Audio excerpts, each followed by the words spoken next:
if you employ that, you're going to be the first person from an insurance perspective that's ever even asked those questions. They may ask the safety question, but if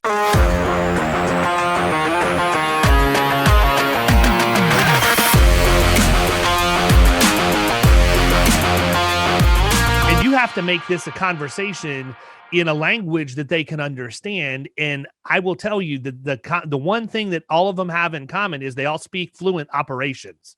They understand their operations. They understand how they measure things. And so that's why when I go in and I ask questions, one of the three questions I always ask when I engage with somebody in the first meeting is, how do you measure quality?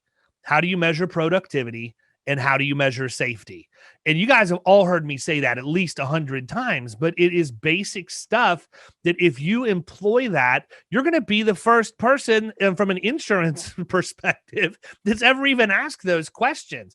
They may ask the safety question, but if you it doesn't work as well unless you set it up with the other two, because we all know that if you go into a manufacturing facility, they can tell you how they measure quality. They can tell you how they measure productivity.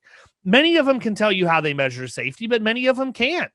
And if you find the one that doesn't have proven metrics in place that they're constantly monitoring and communicating with their team, you just drove the first spike right there.